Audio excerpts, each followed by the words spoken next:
श्री राम के वनवास में आगे बढ़ते हैं। जब चित्रकूट में श्री राम के भाई भरत पूरे परिवार के साथ प्रभु श्री राम से मिलने आए थे और भरत के लौटने के बाद श्री राम ने निश्चय किया कि अब वो चित्रकूट में एक क्षण भी नहीं रुकेंगे, क्योंकि इसका कारण था कि चित्रकूट से अयोध्या की कम दूरी का होना। श्री राम, मां सीता, लक्ष्मण जी के साथ चित्रकूट से आगे घने जंगलों में बढ़ चले और इस घने जंगल को उस समय दंडकारण्य कहा जाता था। तो आज इस वीडियो में हम आपको लेके चलेंगे उस दंडकारण्य जंगल में, कहां लक्ष्मण जी ने शूर्पणखा की नाक काटी थी और कहां वो जगह है जहां रावण ने मां सीता का हरण किया।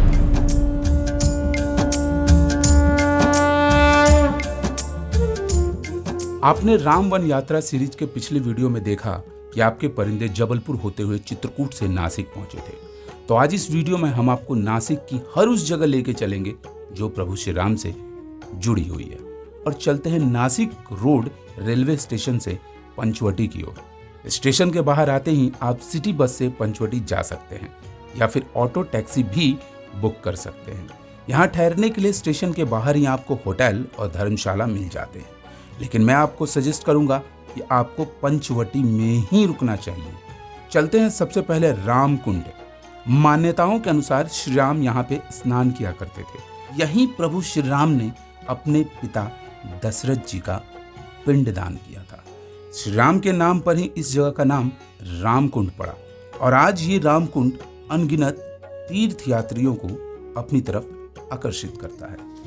और नासिक बेहद खूबसूरत है क्योंकि यहाँ पर राम घाट है, राम कुंड है, गोदावरी मैया है जहाँ पर आप आचमन कर सकते हैं। सो एक बार बोलते हैं जय सिया राम की। चले वन सीता के संग लक्ष्मण भी। तो चलते हैं यहाँ से आगे और पंचवटी पूरा घुमाऊंगी आपको, इसके साथ साथ ले चलूंगी तपोवन। तो बने रहिए हमारे साथ। मैं हूँ अभी पंचवटी नासिक में और पंचवटी इस जगह को इसलिए कहते हैं क्योंकि यहाँ पर है 5 वट वृक्ष। और आपको बता दूं माँ सीता ने वनवास के दौरान यहाँ पर कुछ समय व्यतीत किया था और सबसे ज्यादा टाइम सीता गुफा में किया था। उसके अंदर का वीडियो अलाउड नहीं है, सो मैं आपको बाहर से दर्शन करवाती हूँ सीता गुफा के। चलिए मेरे साथ। कहा जाता है कि वनवास के समय मां सीता ध्यान तपस्या इसी गुफा में किया करती थी और जब आप इस गुफा के अंदर जाते हैं तो आप वहां एक अलग तरह की ऊर्जा महसूस करते हैं। गुफा को अंदर से विजिट करने में आपको 30 मिनट से 1 घंटे का समय लग सकता है क्योंकि यहाँ अक्सर भक्तों की भीड़ रहती है। सीता गुफा के बाहर ही 5 वट वृक्ष लगे हुए हैं। माना जाता है कि ये वही पुराने वट वृक्ष हैं जो लक्ष्मण जी ने इस जगह को पहचान करने के लिए खुद के हाथों से लगाया था। तो चलिए देखते हैं। और आज इस जगह का नाम भी इन्हीं 5 वट वृक्षों के नाम पर पंचवटी पड़ा है, यानी 5 वट वृक्ष। यहाँ से 5 मिनट की वॉकिंग करते हुए आप पहुंच जाते हैं उस जगह जहां वनवास के समय प्रभु श्री राम की कुटिया हुआ करती थी। ये वो जगह है नासिक का कालाराम मंदिर। आज भी राम, लखन, सीता की छवि यहाँ बसती है। जिस भक्त की नजर में भक्ति और दिल में भाव हो उसके लिए प्रभु श्री राम की उस कुटिया के द्वार आज भी खुले हैं। 1780 में माधवराव पेशवा की मां गोपिका बाई की इच्छा पर इस मंदिर का निर्माण करवाया गया था। उस समय मंदिर के बनने में लगभग 23 लाख रुपए का खर्च हुआ था। रामवन यात्रा के दौरान हम नासिक में आपको एक ऐसी जगह लेकर चलते हैं जहां से मां सीता का हरण हुआ था। रावण ने मां सीता का हरण किया था। चलिए उस जगह पर अभी कंस्ट्रक्शन चल रहा है, आपको वो जगह जरूर दिखाऊंगी जहां नासिक में सिर्फ आपको सीता माँ की मूर्ति मिलेगी। ये सीता जी है, रावण को दोनों हाथों से भिक्षा दे रही है। ये राजा रावण है, जोगी बन के है भिक्षा के रूप में। रावण ने इसी जगह से भिक्षा मांगी, ओम भवती भिक्षान देहि। इसके पीछे मंदिर का जीर्णोद्धार हो रहा है, इसलिए मूर्ति यहाँ पे धरी हुई है। राम घाट से यहाँ तक पंचवटी है, इससे आगे तपोवन है, दंडकवन, दंडकारण्य जंगल का। राम चले वन सीता के संग लक्ष्मण भी वो चले। तकते रह गए नैना सबके, तकते रह गए नैना सबके। राम वन यात्रा की श्रृंखला को आगे बढ़ाते हुए हम चलते हैं गोदावरी माँ के दर्शन के लिए। भारत की पवित्र नदियों में से एक माँ गोदावरी, जिन्हें दक्षिण की गंगा भी कहा जाता है। गोदावरी जी की उत्पत्ति त्र्यंबक पहाड़ियों से हुई, जो कि नासिक शहर से लगभग 30 किलोमीटर दूर त्र्यंबक गांव में स्थित है। और वहीं है त्र्यंबकेश्वर ज्योतिर्लिंग, जहां का वीडियो आप देख सकते हैं। वीडियो का लिंक मैं डिस्क्रिप्शन में दे दूंगा। आपको चित्रकूट की वीडियो में हमने गुप्त गोदावरी गुफा के दर्शन भी करवाए थे। कहा जाता है यहीं से माँ गोदावरी श्री राम से गुप्त रूप से मिलने पहुंची थी।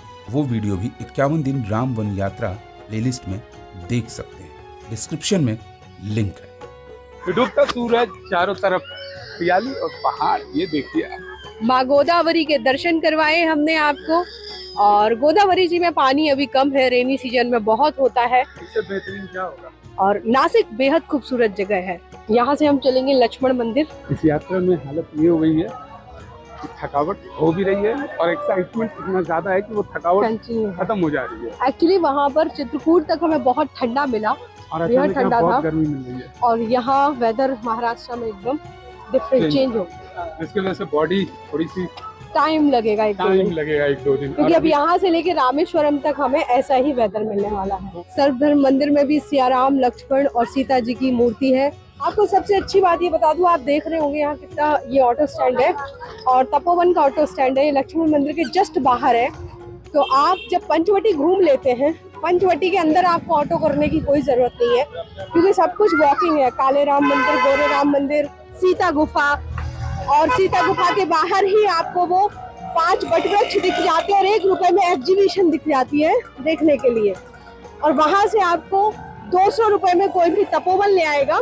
तो आप तपोवन आ जाइए और तपोवन में सूर्पनखा, जहाँ पे नाक कटी थी, वो लक्ष्मण मंदिर देख लीजिए।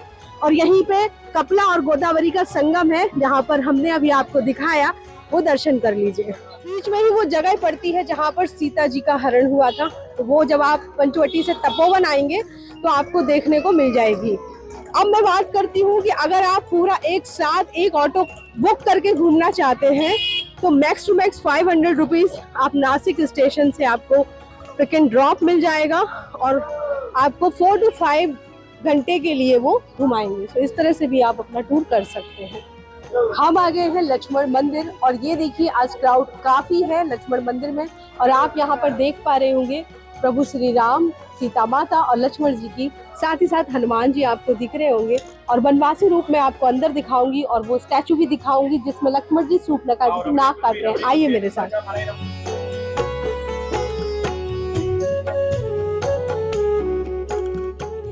यहाँ आप देख रहे हैं प्रभु श्री राम और लक्ष्मण जी सुबाहु का वध कर रहे हैं, सबरी के झूठे बेर खाते हुए। जब माँ सीता ने सोने का मृग देखा था और प्रभु श्री राम को बोला था कि मुझे स्वामी ये मृग चाहिए, और ये मृग था मारीच। और ये पूरा जो वृतांत था ये सीता हरण के जस्ट पहले का था, क्योंकि ये रावण की प्लानिंग थी। वहीं से सीता हरण हुआ और प्रभु आगे बढ़े सीता जी की खोज में और जहाँ पहुंचे भद्राचलम, जिसे कहते हैं साउथ की अयोध्या। चलिए दर्शन करते हैं लक्ष्मण जी के। पूरे भारत में 2 ही ऐसी जगह हैं जहां लक्ष्मण जी शेषनाग के रूप में विराजमान हैं। पहला नासिक का ये लक्ष्मण मंदिर, दूसरा हमने आपको पर्णकुटी चित्रकूट में दिखाया था। अगर आप वीडियो को देखना चाहते हैं तो डिस्क्रिप्शन में लिंक है। यही वो जगह है जहां लक्ष्मण जी ने रावण की बहन सूर्पनखा की नाक काटी थी और यही कारण है कि इस शहर का नाम नासिक पड़ा। कि अगर सूर्पनखा नहीं आई होती और लक्ष्मण जी ने नाक नहीं काटी होती, रावण द्वारा ये सब नहीं होता।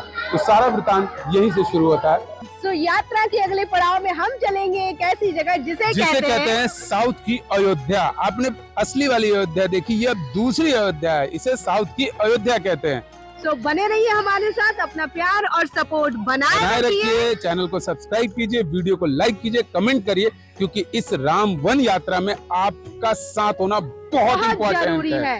तो बने रहिए 51 डेज राम वन यात्रा में अपने परिंदों के साथ। और तब तक के लिए जय सिया राम। चले वन सीता के संग लक्ष्मण भी हो चले। राम चले वन सीता के संग लक्ष्मण भी हो चले।